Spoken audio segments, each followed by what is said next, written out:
Hello, everyone, and welcome to the MedGym podcast. I'm Gina Angeletti, physical therapist and someone who has spent a career in the gap between what an athlete's body can do and what it's being asked to do. The show is about health in the sport across three pillars: mental, physical, and training. When you watch a gymnast land badly, the camera goes to her face, mine goes to the edge of the mat, to the people already moving, who have about 4 seconds to decide what happens next. Sometimes that's me, and sometimes that's our peers. My guest today has been one of those people at 6 Olympic and Paralympic Games. Dr. Mark Hutchinson is a distinguished professor of orthopedics and sports medicine at the University of Illinois Chicago in our hometown here, the head team physician for UIC Athletics. His first games was Atlanta in 1996 as head team physician for USA Gymnastics National Rhythmic Team. As we are celebrating 30-year anniversary of our artistic team winning gold, he and I were reminiscing about 30 years ago and how it seems like just yesterday. He's been at Torino, Rio, Tokyo, Beijing, and Paris since. 3 of those as head team physician for all of Team USA, 3 of which I had attended as well. I am so grateful to be able to call him an esteemed peer and, more importantly, a friend. Dr. Hutchinson, welcome to the MedGym podcast. Well, thanks, Gina, and thank you for your leadership, not just with this podcast, but regionally and then nationally, clearly with dance and gymnastics. You've been a major player of teaching us how to do things right. Well, thank you. Sometimes, as my favorite quote says, you have to turn your back on the crowd to make sure that you're leading the orchestra. So it has not been the world of sports medicine, as you and I talk often about, is not just elevated orthopedics. It is a completely new realm of decision making and pressures and for you, administration things for a university physician, making sure that you have to answer to and work with the athletic trainers and the coaches and fellow medical staff, for working with the NGBs, having to then also work with the PTs and the ATs and everyone that's on that. So just to start, I would love to hear how you got involved in sports medicine and what brought you in to Team USA. Well, my path really, somewhere in my distant path, I enjoyed sports. I can remember jumping off a slide, feet first, sliding down a slide and pretending I was Yukio Kasaya of Japan at a winter ski jump. And so somewhere in there it was in my blood. And then medical school, passing to different aspects. But then with it, when I found orthopedics and sports medicine, I knew it was really the love of my life of what to try to do from a healthcare perspective. So as we just talked about, with all of the intricacies of, orthopedics, obviously you're working with nurses and PAs in your team. Sports medicine, as I always say, every single day, I talk to NGBs, directors, nutritionists, sports psychologists, athletic trainers, et cetera. What is, in your mind, the difference with, as at a physician level, elite level sports medicine and competitive sports medicine to just mainstream ortho? I think you're touching on it a little bit. It's the complexity of communication, probably. I mean, the body parts are the same that are getting injured. The techniques, the technical thing I do when I rebuild it is the same. But the difference is the intense communication at all levels. So if I have an athlete that you sent me as the local physical therapist, I need to communicate back to you to say, this is what I did. This is the best way to rehab them. On the field of play, now I'm including the coaches and, of course, the athlete. You have to create that relationship with the athlete. They have to trust you.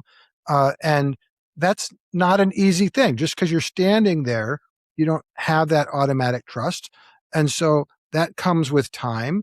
And then, yes, at the national governing body level, that organizational level, you actually have to gradually build some street cred to be able to say, look, guys, they need water, they need nutrition. And then you need to speak for the athlete, even though maybe the system at the time is saying, no, they need more time on the playing surface. And I go, they'll have more lifetime on the playing surface if I keep them healthy.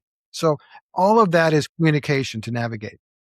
I think it's very interesting that you and I have shared so many patients locally that we treat locally and then rise to the national level in a multitude of sports, professionally, Olympics, et cetera, and being able to watch them training and not just be on the sidelines where you're meeting someone for the first time. It's very different instant trust. If we're in the training room at the Olympics and someone comes up and says, how do I fix this? Versus someone that you've had a relationship with for weeks and you know their tendencies, or are they overworked by their coaches? Are they underworked? Are they exhausted? Do you know a history of them? So putting that all together, sometimes you get months to put that all together, and sometimes you get the plane ride to look at medical histories and see on your athletes. So the two roles that you have often with the Olympics, sometimes you function as a team physician for artistic or rhythmic team in and of itself, which is obviously sub 10 if it's men plus women, sub 20. Now we're talking about being head Team USA physician. So tell me a little bit about the differences of those two roles and what you enjoy about both of them. Well, they're all fun, but they're all uniquely fun. And so when you're embedded with the national governing body and you're rhythmic gymnastics team physician, you know each athlete, you know their wishes, you know their bumps and bruises, and in all honesty, that's just a strain. They can get back to play. You know that like this because you can watch them and you know their performance. And then you get this wonderful gift of being a quote a head team physician, but you have to balance that you don't know each athlete as well. You have a level of responsibility for the global team. And we get back to that communication and you sit back and go, if I know their trainer or their physical therapist at home, and we've done this before, where I've been at a Pan American Games with USA Gymnastics, and it was an athlete you knew intimately, and everybody's a little goofy. And I go, well, do you mind if I give Gina a call? So then we could communicate to really understand a little bit more what's going on for that athlete to try to make them healthy. So it's communication, and then for me, it's just wonderful benefits of each, and every role has its gift. I think the biggest part for me with communication is that sometimes when you see someone as an ER doc or as an urgent care physician, you instantly get there. You have to get to know them by their first two sentences and see how they're speaking, diagnose, treat, and out they go. When you're working with an athlete, for me, 3 times a week, for you, sometimes you're seeing someone every 6 weeks for years on end if we're monitoring their overuse and everything is getting to know, like you said, their tendencies. Are they an overuser? Have you had to talk to them before about cutting down numbers and they're not? Are they maybe being a little bit mentally pushed by a coach and you need to maybe protect them more and protocol them more conservatively because of a history? I feel like I often say 20% of the knowledge that I use on a daily basis is my actual medical licensed certified knowledge. And the rest of it is communication patterns, analyzing places of motivation, keeping people motivated, holding them back if they need to, etc. Do you have anything that you think that you can add to that or comments on your interactions with athletes in the office? Well, I think the other wonderful thing when you get to know them is you understand if they're quiet and reserved, so they're not going to come out, which means you have to talk to them and draw them out. Or there's somebody who's going to walk up to you and say, yo, doc, my finger hurts.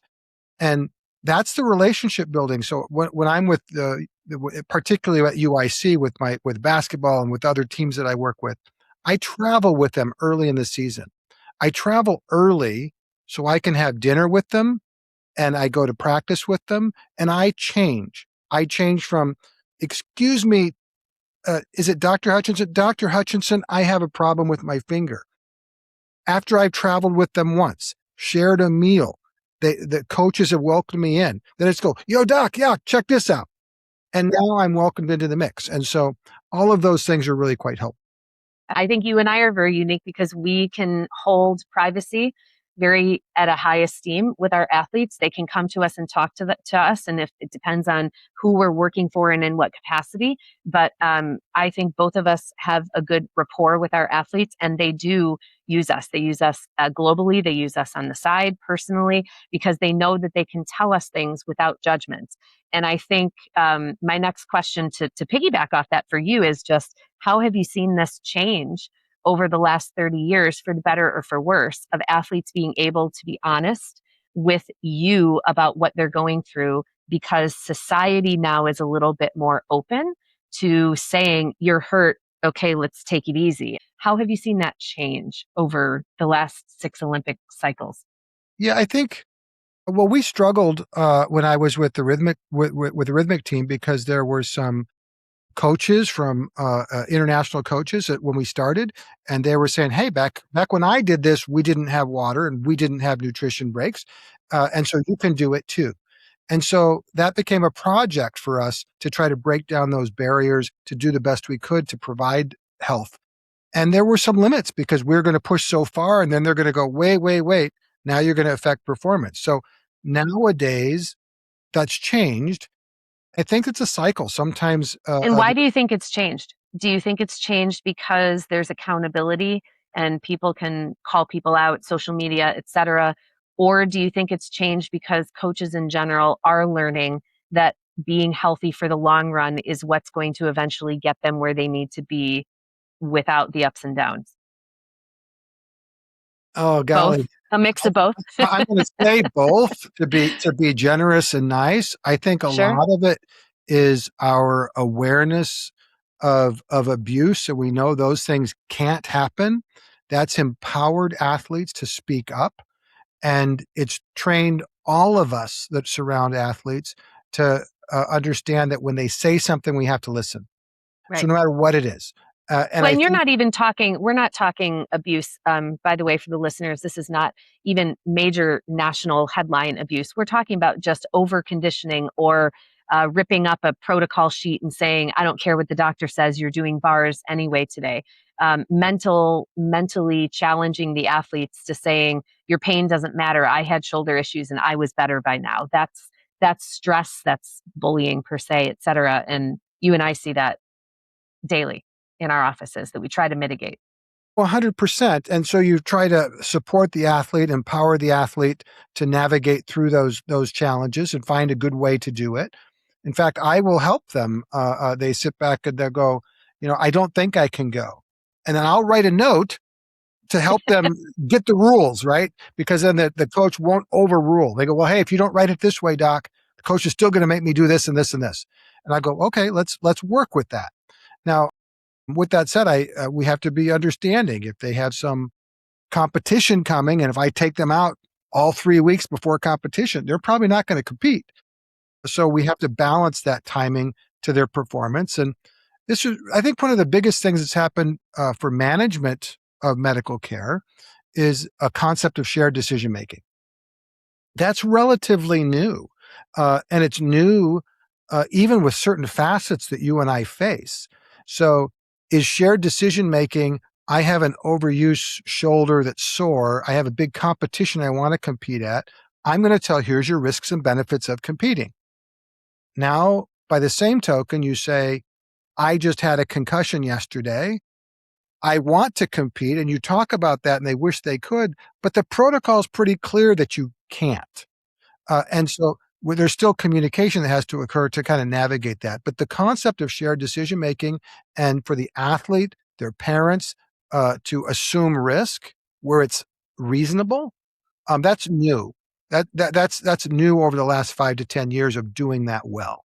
I think that's interesting of how you and I are respected sideline care wise to an athlete that is used to working with us and says, Gina, I need your honest opinion. I know that my national governing body or my coaches are saying that I'm fine to compete. And I look at your MRI and it is just pages long of things, some artifact, but et cetera. And then I just have you stand on one knee and try to squat and you can't. And you say, do you think I can do a double back tomorrow? And I'm like, well, I don't think that that's the best idea. I'm not making the choice for you, but I will show you algorithmically how far off you are from that being a reality. If you choose to do something like your pinky toe is broken, that might not be catastrophic. But at the same point in time, if you have shoulder injury or if you have a wrist injury and you're doing a Yurchenko, and I think you're putting yourself at risk because of what I know medically about you, that you're not going to be able to block as high and you might actually land short and tear something. I have to be very honest with you about what might happen. And if you choose that risk benefit, that's something, you know, I think that's on you. And we run into that with the legalities of the NGBs and who can actually make a sideline decision to pull an athlete or to say that you can't compete, or if someone falls off beam or high bar or something, to say you are 100% concussed, even though you say to me right now you feel okay. At what point in time, the shared decision making is always sometimes heavier at different points in the season. And it's also different in acute situations versus chronic situations, which It varies, and it varies, even between competitions, because there are different rules. We'll say at the Pan Am Games versus the Olympic Games, and there were criteria that said at one of the games that what I say, the doctor, is the final say. That's what counts. But at another games, they go, Doc, you're not the final say here. You're a counselor. You give them advice, and they're going to make their decision. And so you have to figure that out within the structure of the organization you're working for, the event that you're at. But hopefully, and it's really what you're focusing on, is if you've already created a relationship with that athlete, and with the coaches, so everybody knows we love Doc, we love our physical therapist, and they're going to give me the honest answer. Now they know you're really looking out for them, right? We know that they want to compete and win the gold medal at this, whatever that event is, but we're also trying to look out for them for the rest of their life so that they're not. Well, even recently, the U.S. gymnastics team was just, away at a competition, and Hesley Rivera pulled out, and this is not HIPAA, this is public knowledge, because of a hamstring injury. And obviously, there's a lot to be said about that, because she wants to be in LA and she wants to go to Worlds, and sometimes it's the long game.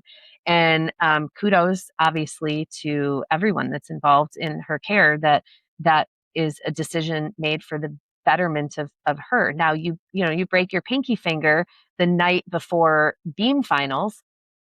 There's a risk benefit that might say, this is your last Olympics, you have one more routine to go, and we're not sure that the risk is so high. Maybe you go ahead and compete. And that's, I think, where this art of sports medicine truly comes in, knowing how much you can push it, and where that risk is. How has the medical operation in essentially Team USA's area changed from 1996 all the way through Paris? The growth over the last 5 to 10 years, I mean, with, Michael Phelps and Simone and other people who've kind of said we were kind of lagging behind in terms of what we did for mental health. Not anymore. The United States leads the world in terms of its access to mental health care for our athletes. They took the IOC's screening tools and took it upon themselves, modified them, and do it better than anybody else in the world. So I think the key to that is that it's available and there's access. And hopefully, from a coach's perspective, with Safe Sport and with everything that is educated now for young coaches and seasoned coaches, that they understand that there is just no tolerance for that anymore, and the athletes have the resources to be able to reach out. At an Olympics, we are looking at all kinds of things with athletes, including allergies, proper food, making sure, Jade was sick, obviously, in Paris, and what kind of IV can she get? What is the doping levels, and things that they don't call it doping, but it falls under the rules of how much IV and how much fluid that you can get, right, when you're sick. Where you can give it. Yes, and we are balancing a million different things, not just taping an ankle sprain and evaluating the health of a hamstring or a meniscus that was operated on 6 weeks ago. And I think that balancing act is something that some don't understand. So obviously, thanks for all the work you do. Let's transition just a little bit to trends in sports medicine. And some of the injuries that we see the most with performing arts, with gymnastics, dance, figure skaters, etc. Obviously, those that come to my mind, the recent increase in the maybe awareness or the happening of Achilles injuries. There haven't been enough research articles to say if that is correlative or causative. And spondies, stress fractures in the back, early onset ACLs, and what you do with them if they're in the midst of a growth phase, hip labrums. So let's just chat just a little bit about what you think some of the current issues are with our sport, with Achilles and low back issues and hip labrums. I do believe that there's a generally what I see with all of the athletes I've worked with, both at the collegiate level and with the elite levels, is the most common thread is overtraining, not gradually increasing their training. Your body adjusts really quite wonderfully over time. You sit there and go, I've got the Olympic Games in such and such, 8 months. I'm going to gradually build up my training intensity, probably calm down a little bit before the Olympic Games so you're really fresh. Well, which scientifically is overload principle. Like, to get better, you have to overload bits by bits. But you have to overload just enough to create adaptation, but not enough to create overuse. Correct. And so that you find that sweet spot. So you got to find the sweet spot that says, I am improving, I'm doing it. But the injuries tend to happen when you're not listening to your body and you sit there and go, because everybody's sweet spot may be a little bit different. And so you start pushing it. You go, I'm not sure why I'm hurting. I was hurting yesterday, but I'm going to push through it. I'm hurting again today. And you go, now your body's sitting there going, you're starting to get those early signs of overuse. You need to rest, need to recover. Well, if your timeline is your coach, you're going to do nothing but fail.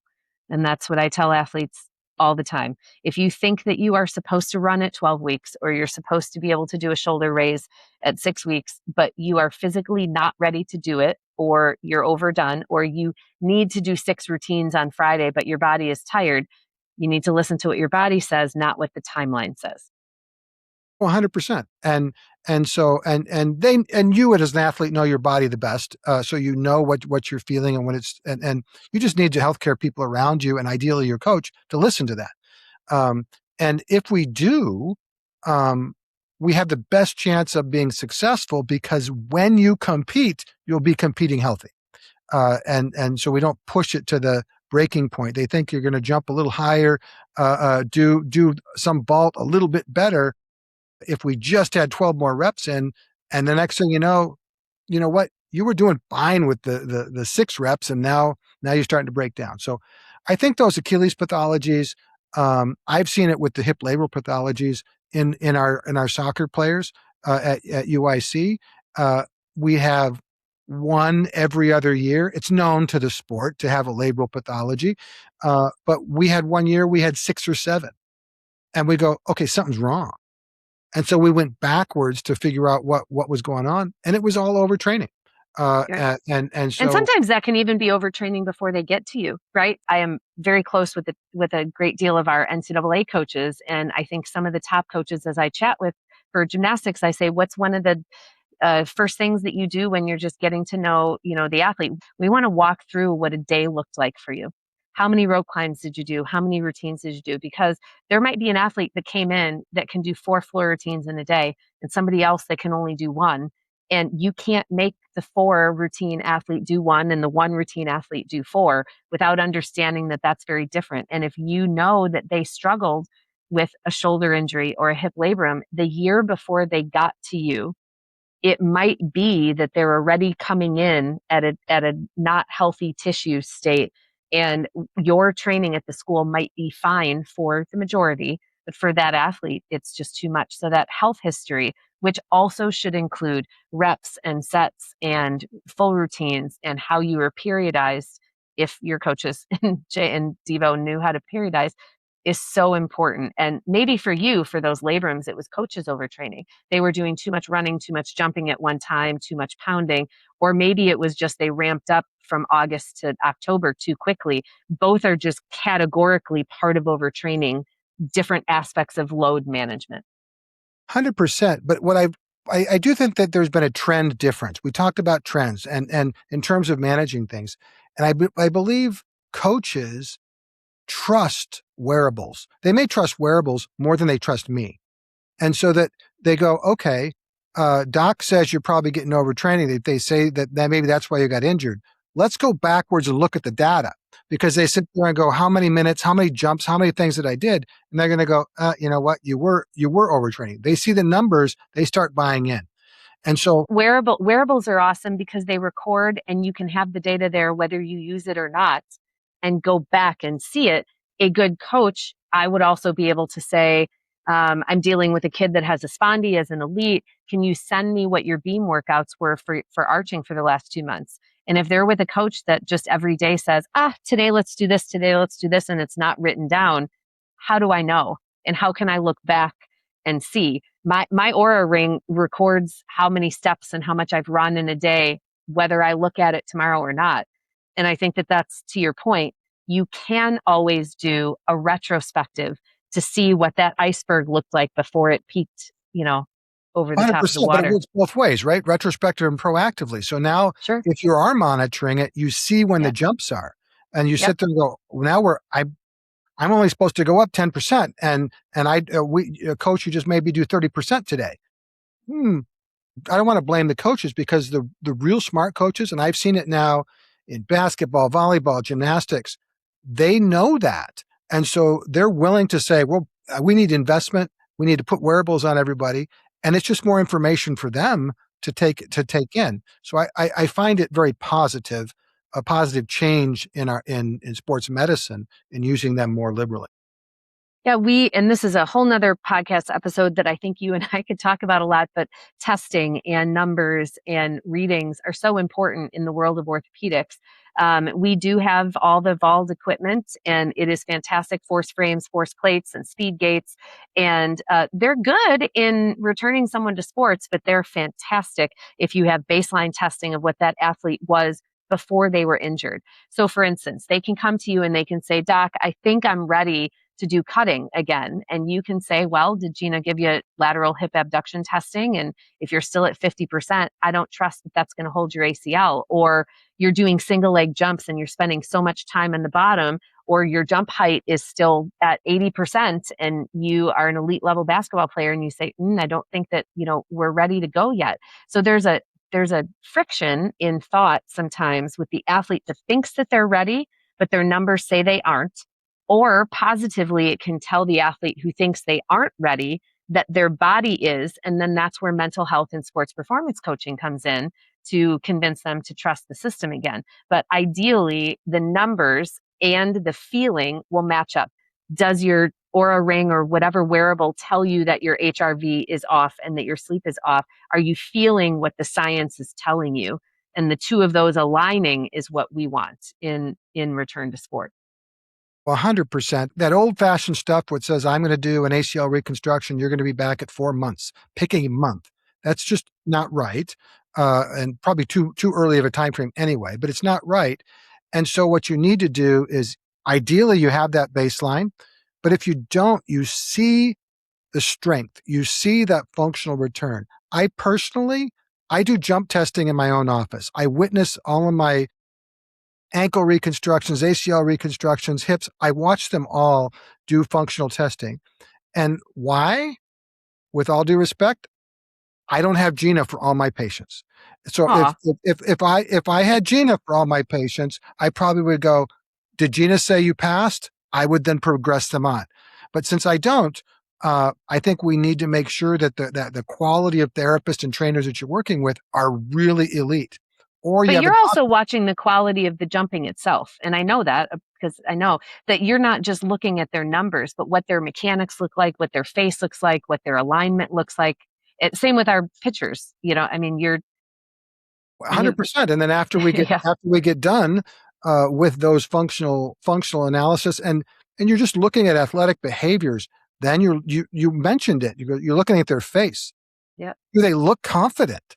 Right. Do they look like they have their old knee or their old hip back so that they're really moving? And that's really one of the things we do, is we now have psychological screening and readiness screening that we can add into that mix. Relatively new over the last probably decade. Orthopods, you go, here's your timeline, go back to play, I think you're fine. but now functional analysis is critical, and then mental readiness is also critical. And so you add both of those together, and it's probably safer to say they're not going to have a recurrence. They're going to be back to play, and that timeline, I'm sorry, is no longer 4 months. That's going to be You got 6 it. months, 8 months, 9 months to be able to achieve that ability. The Well, curtained with truth. surgeries. Yeah, absolutely. The curtained truth is what I talk about all the time. If I come from a family that spends everything they have on my training, I might tell my mom I feel better because I just know she needs me to go back to the gym because they're spending money.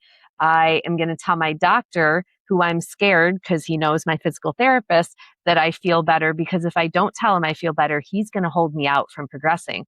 I might tell my coach that I don't feel better because I'm scared to go backwards, but I'm telling my sports psychologist that I'm scared to go backwards, but don't tell my coach. So there is an implicit bias in the answer that any human gives, no matter how ethically close to perfect you are, in the answer that you give based on the power of the medical practitioner who's asking the question, the trust that you have in them in privacy, et cetera, and what in the past they've done with the information that you've given them. And I think that going back to our very first topic of communication and teamwork, that's really important. I mean, you and I share messages all the time about our national athletes. It's like, I know that you're releasing them to compete at Pan Am's or at American Cup or whatever, but I'm telling you that she's hesitant in the office and her face does not look like she's ready. So her testing with you in the short amount of time that you spent, and you do spend a lot of time with people in the athletes, but I'm saying in the office, physicians versus PTs that see 3 to 5 times a week. I see a pattern that looks like the confidence isn't quite there yet. You see strength that looks like they're surgically on track. We have to communicate together in order to release them. And the athlete needs to say it's okay for Yeah. me to talk to the trainer, your mom, your coach, or whatever else. We need that permission. But there is that relationship. And I do believe that oftentimes it's probably your physical therapist or athletic trainer because you're spending so much time with them that you create that relationship. I do work hard to create that relationship with the athletes because um, I will, in all honesty, sometimes coaches come in with the athlete because they want to be supportive, and I'll say, "Okay, thanks, coach, for being here." Off they go, and I'll stop. Everything's quiet, just us in a room, and I go, "Okay, now you need to tell me what you really want. How are you really feeling?" Because at that point they go, "I don't really feel comfortable yet." Not a problem. I'll cover you.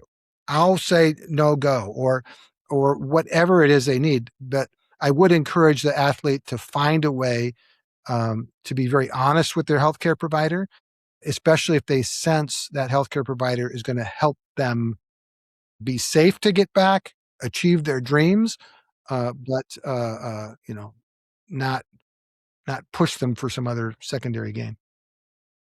I think this is a good parent question that I've been asked hundreds of times over the years, and athletes, if you're an adult athlete managing yourself.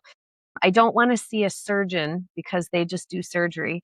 I want to see a non surgeon so they can give me all of the other reasons. And my answer always is if surgery is what you need because something has physically come apart and needs to be brought back together, the non surgeon and the surgeon will have the same answers. Do you feel sometimes like people are scared or intimidated to see a surgeon because they think that you will always err on operating room versus conservative management? And how do you handle that in the office? I think that's a great question because I do believe that my label as an orthopedic surgeon comes with that. I have a hammer. I'm going to go find a nail to hit. That's until they get to know me and they know that I am a conservative guy. I don't jump to surgery. I'm not a class. I personally am not a classic surgeon who lives and dies to be in the operating room. So I love surgery and I love what it can do for people. But I do. People have said I'm a weird orthopedic surgeon because I like being the team physician and I like taking care of the healthcare issues and I like being at the court side. But you do need to find somebody who's like that because I do believe there may be some orthopods who are you walk in the door and they make a judgment that you did this, therefore you need surgery. That's what you want, right? So you have to find that right person and find that person that you trust. And that guidance may come from your physical therapist who says, you know what, here's a good one. Here's a good one for elbows. Here's a good one for knees. Let me help you find the right person that's going to talk to you. So you got to do some homework, I think. All right, let's switch a little bit and talk about a couple hot topics in medicine right now. Biologics and all of I mean, this is again a whole nother episode in and of itself of people without degrees and who have not passed board certifications and everything. Like we have giving advice on everything from shots that regrow bone to things that are just going to make your meniscus miraculously print itself on the inside of your body. Tell me a little bit about everything from PRP to stem cells to 10x procedures to anything else that is not just that you are using, but at AOSSM and some of the conferences that we're at that are really hot in the world of communication in sports medicine right now, and what you think about them and their effectiveness, how you use it in your practice. Sure. So the concept of biologics and some of these alternatives is exciting, right? Because how can I help not do surgery and fix the problem? Is it something I can poke in there? So everybody wants this to work. And then we get into the science of it, and you go, here's theoretically, if I inject these mesenchymal stem cells in there, that should help logically. That should be better than PRP. That should be better than sugar water. And so you think about these logics. Now the Which, by question the that, way, for the science people that question this, these are research studies that you have to do that say in a control group, we did this, then we added just this, then we added just this. And there has to be a significant delta in the outcome, not just in how the athlete feels differently, but the tension, the tenacity of the tissue, the ability to tolerate tensile force, how the anchor sits in the bone, what the density of the bone is at 2 weeks, 4 weeks, 6 weeks. So there are studies that have to be done that show that it is better than not doing it in order to be worth doing it. Science. oh, I agree with your logic, but it leads to a different challenge. And that is that for a lot of those different things, the science hasn't proven that yet. We haven't figured out the biologics. Theoretically, they're great ideas. Have they actually proven that they make this wonderful difference? And the answer is not really. So the counter to what you've just said, some people will sit there and go, okay, if it's not that the science proves that it's better, can we say there's a chance that it will work, but it won't make you worse? And so that's a different perspective. And I do believe there's lots of athletes who would like to find anything to make them better. And this is the danger, because you sit there and go, mesenchymal stem cell shot going to cost you $2,000 and insurance isn't going to pay for it. And your NAD is going to cost you something every day, and your infusions of Correct. growth hormone, and yeah. And the thing is that will it work? And the answer is a lot of those things haven't been shown to overwhelmingly make a difference. My guidelines for parents and coaches and things like that is take them with a grain of salt. They have some potential, and the vision dream of what they can do is wonderful. But be careful of jumping on the bandwagon to say that it will work. Most of the time, it's percentages, opportunities that it might work, and then double check anything they're going to put into your body that it can't hurt you. What's the risk? As long as you balance that, then it's a reasonable thing to be considering. I've started asking a question in my office when they ask me a question back, is I say, what do you think this is going to do for you? So here's your labrum and here's what it looks like. And here's the little micro tears. And they're like, oh, like a crayon, it's just going to go and fill it in. I'm like, well, it's not caulk. It's not filling cracks. It's not, we can't sew something back together by an injection or anything. There are some times when surgery is the answer. I'm sorry that you have an os trigonum. I apologize for your extra bone. I cannot will that away with my manual therapy. Sometimes it has to be removed for you to feel better. I don't know if your peroneal tendon groove is not deep enough, or ulnar nerve transposition, because I also can't make it deeper without physically going in and making it deeper for you. So Some things regain their elasticity, some things don't. I can't unstretch out something that has been too stretched without surgically shortening it.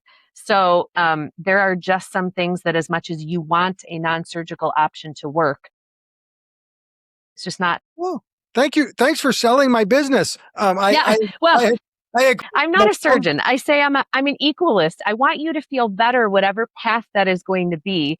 And if mentally you have to spend your $8,000 trying things that aren't going to work, and in 6 months I say I told you so, and we're right back in now losing a year and a half of your pitching, that's okay. I'm not going to judge you because it's your career, not mine. And in order for you to be confident in the decision of surgery, you had to go down touching the stove and making sure it was hot. I couldn't tell you it was hot. So And yeah. And I think the point being is we've kind of talked about the rehab and the non-operative treatments, but sometimes, yes, surgery is the option. Sometimes surgery is the option because the other things failed. And as Gina has just said, sometimes surgery is the option because it's a good time to do it. You just finished a season. I can get this taken care of and done to get you back to the next season. Yes, we could try a million other things in the meantime, and you might have got away with it. But the best chance of being back is to bite the bullet, get the surgery done, and move forward. Yeah, that depends on your injury, but yes. Absolutely. So let's nerd out for a minute. Obviously, at Olympic trials for gymnastics and in meets previous to that, we physically saw and heard of all of the Achilles injuries that were happening. I would love your opinion on trends that you're seeing and what your clinical decision making is um, in the repair versus rehab and return to sport in Achilles. Well, it's interesting, even beyond what you've seen in the news. For some reason, I've seen a lot more of it in my office, in Weekend Warriors and everything else too. It seems like that there is something going on. We do know that certain blood types have an increased risk of rupture. We know that certain medicines like oral quinolones could place you at some risk. We know that if you have had certain types of treatments, somebody gave you a steroid shot there before. But go back, Mark, real quick. Oral quinolones, Cipro is different. Ciprofloxacin, yes, antibiotics that you're given for things, digestive issues, any other issues. There are major warning labels on them, and some people listen to them and some people don't. And they're good medicines for their purpose, but they have side effects that have these risks.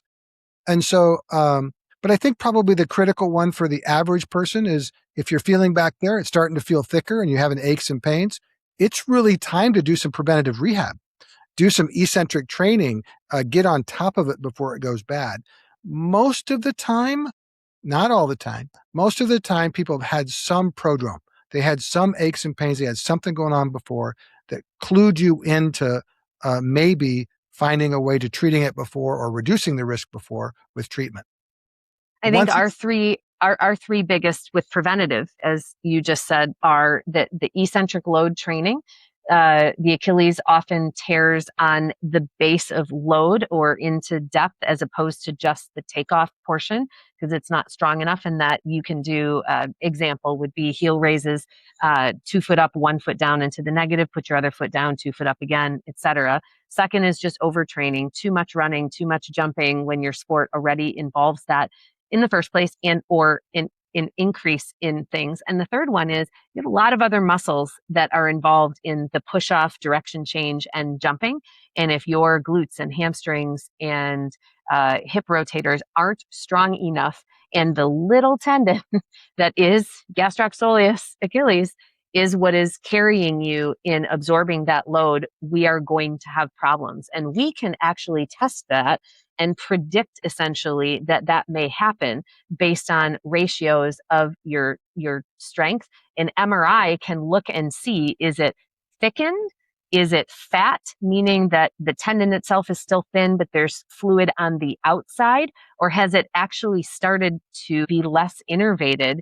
And we go from tendinitis to tendinopathy to tendinosis and all the stages. And then the fourth thing, obviously, on film is to see if it's actually pulling off the bone or having some sort of pre-avulsive injury, or you're having a Haglund's that's building, et cetera. So there are a lot of things besides just, ow, it hurts, that we can physically see. That doesn't necessarily mean you and I treat based on films, because we preach all the time. It's not just about the MRI, it's about the person that owns the MRI. But there are predetermining factors sometimes in saying, I think it's time for us to take a step back. Absolutely. And looking for those prodromes are helpful. Once it's injured, it's an interesting pathway, which you follow the history of treatments for Achilles.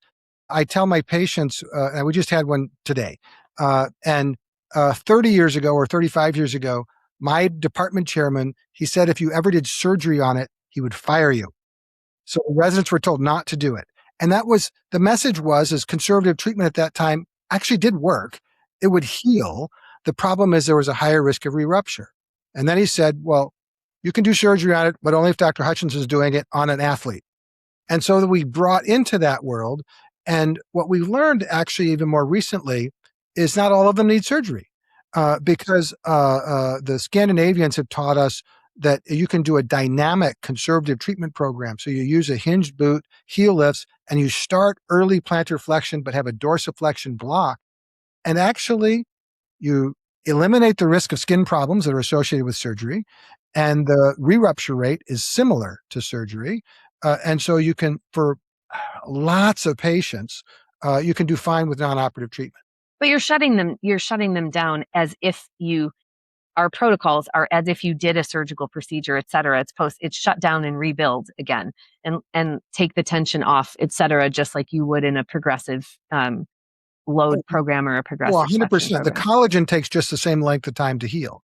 The only other variation that I think this audience needs to pay attention to, and that is that for explosive sprinters, jumpers, leapers, therefore gymnasts, if a gymnast tears it, you probably think about surgery. And the reason is because putting that tendon back to perfect length gives them the best power dynamic later.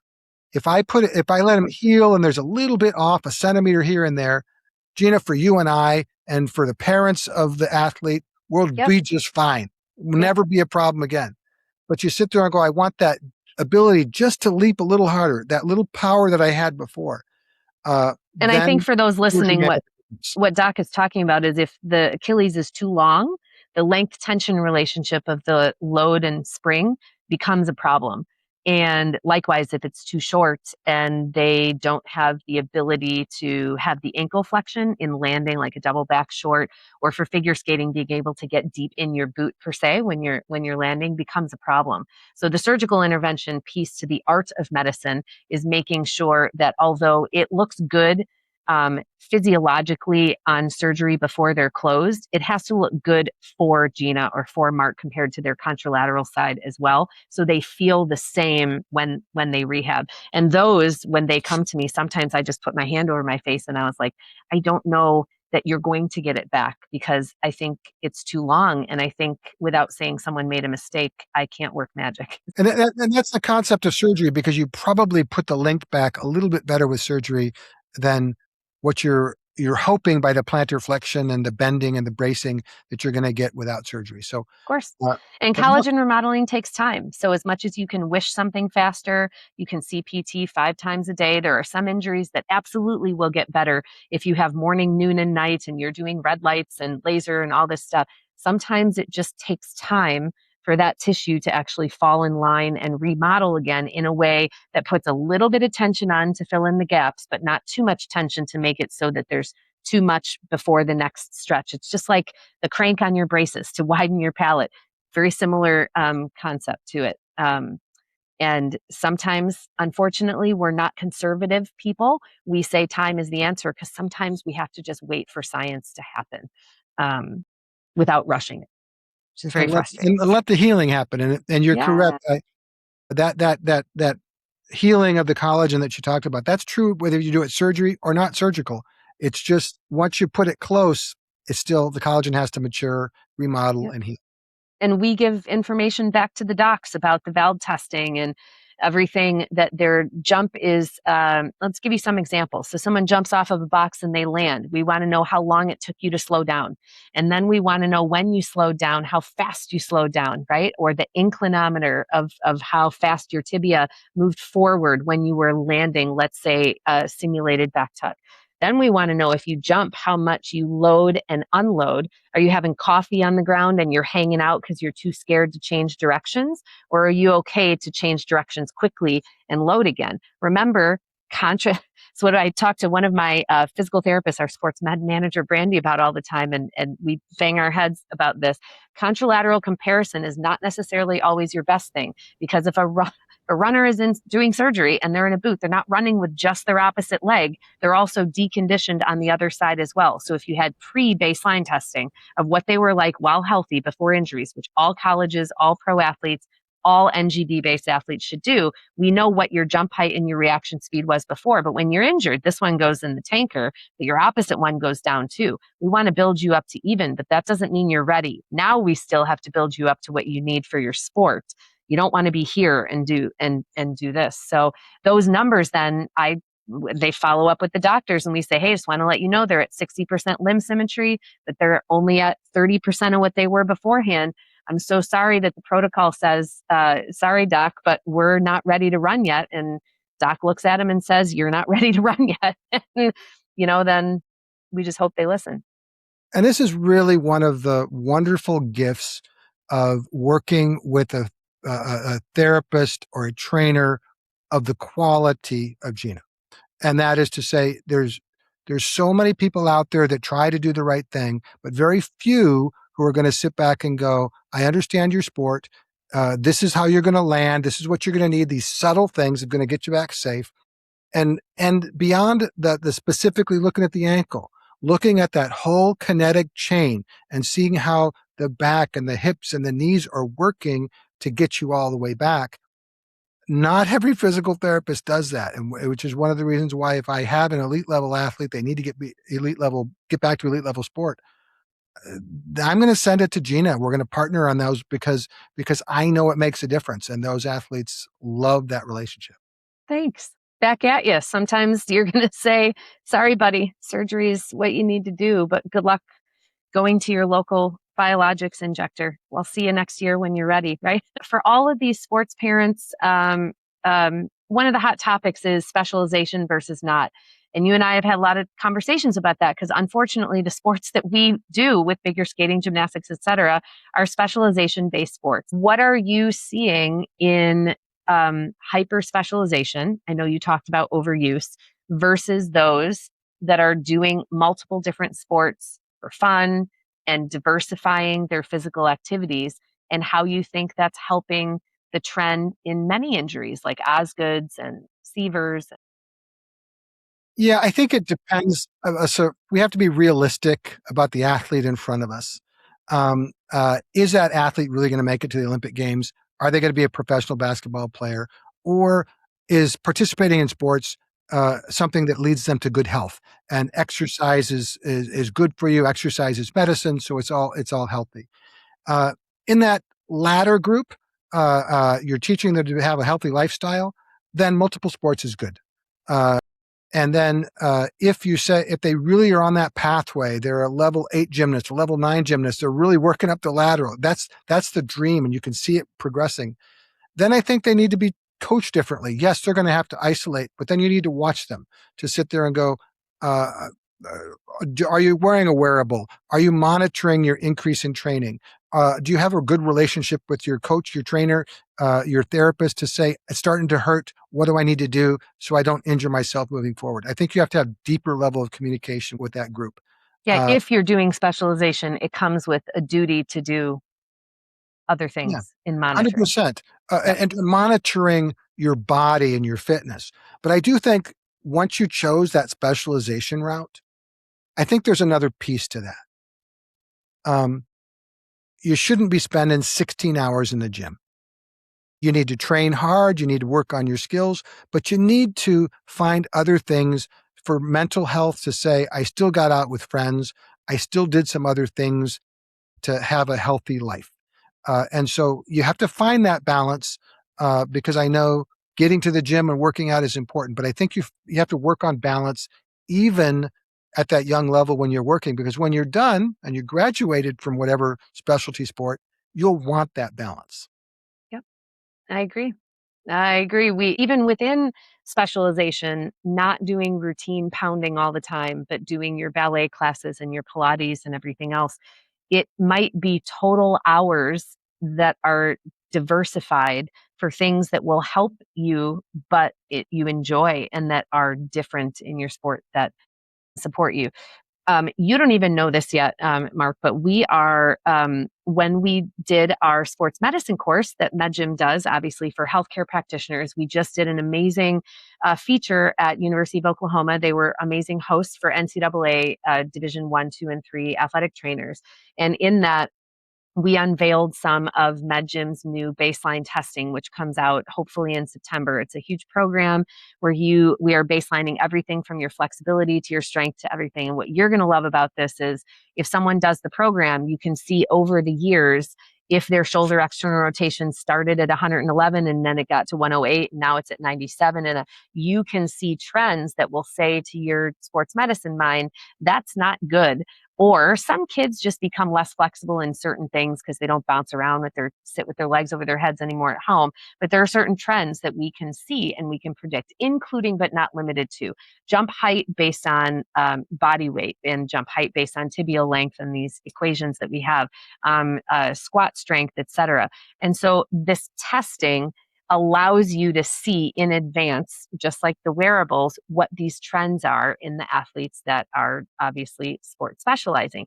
The other thing that we're doing is we have a bunch of worksheets that come with this that say, I'm going to watch Mark in the gym today.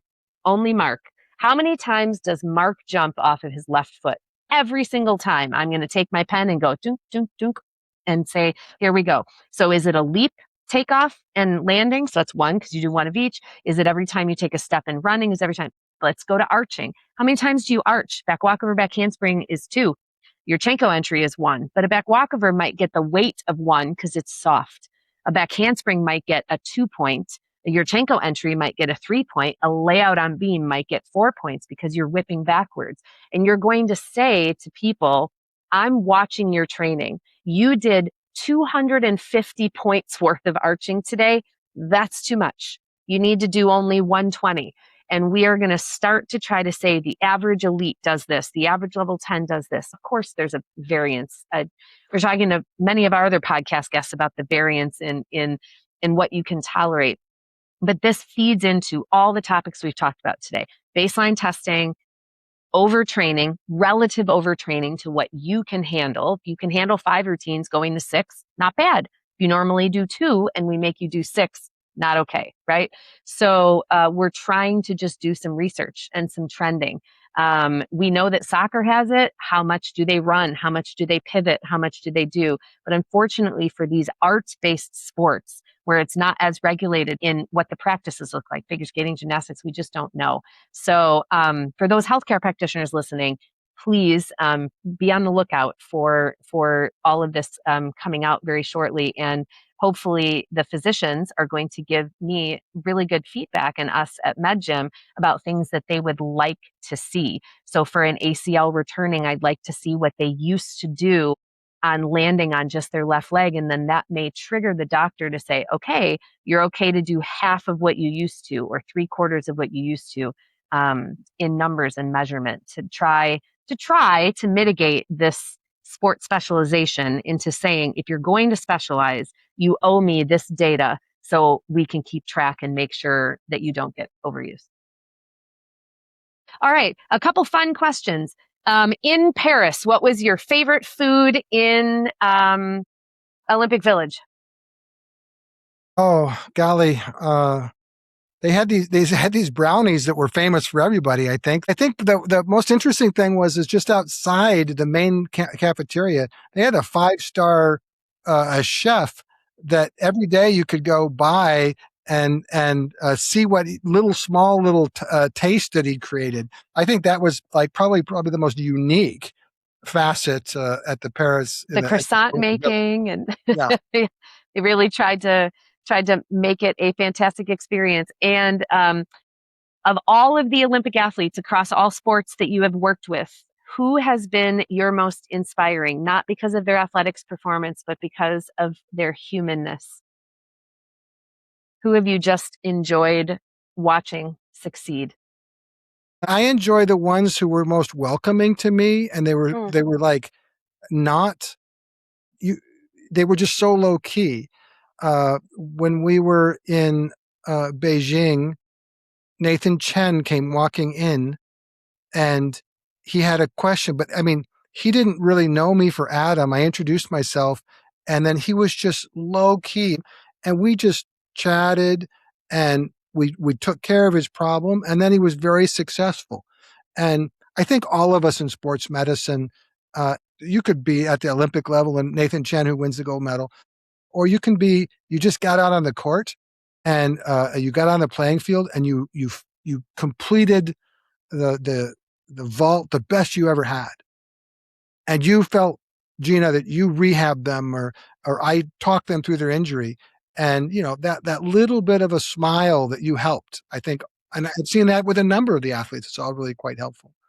I And love it. and, and I should say the other story I really, really loved in 2016 in Rio, and I was with the Team USA, the Final Five. I was with that group in Rio with the gymnasts.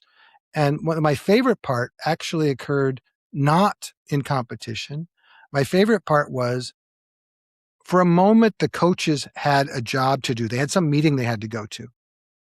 And so that group of girls didn't have coaches over them. So they got to go to the cafeteria on their own. It was just the five of them. And they did ask me to follow along, but I was way off. And the amazing thing is now they were just human. They were giggling at each other. They were looking at the tall volleyball player. They were doing Yep. stuff. And I think that moment I enjoyed the most was this superstar team that everybody knows their name. They were just human. And I love that.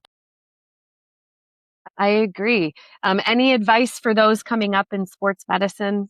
If you had two words to give them, what would your words be about how to get essentially where you and I are and what it takes? Wow. Just uh, figure out your dream and be persistent. I think that those two, if you get two words, have a dream, be persistent. Don't give up on it. There's going to be bumps in the road, but lots of opportunities you can get there. I love it. Well, thank you very much. This is exactly the conversations that we need to have on the show to let people know what we've been through, what some of the hot topics are, and of course, the behind the scenes, practical, honest, and grounded, as always, in science, and of course, the art of science. Um, Dr. Hutchinson, where can people find you if they would like to get your advice or opinions on anything that is ailing them on a daily basis? Well, thanks. I'm at the University of Illinois at Chicago, so I'm at UIC. You're welcome to come by the Sports Medicine Center there anytime. Beyond that, I have no problem with somebody dropping me an email. My email is mhutch@uic.edu. Pretty simple, straightforward. We'll get you connected, help whatever we can. I love it. Thank you Hopefully so much. partnering with Gina. Well, my friends, that is our show today. Thank you so much for spending your time with us. New episodes of our MedGym podcast come out every other week. Every episode, the show notes and our practitioner directory are on medgym.net. Follow that from wherever you are listening or find your podcast. If it's useful, please send it to a coach or a parent or an athlete or a medical practitioner that needs it. Remember that MedGym is always available for you for consultations, for working on programs for your organization, or any education for yourself or your staff. And we do have the gymnastic sports medicine certification for healthcare practitioners, certified in all 50 states and a few countries as well. I'm Gina Angeletti. Take care of the athlete and not just the routine. Prevent, treat, and perform. We'll see you next time. And thanks, Dr. Hutchinson.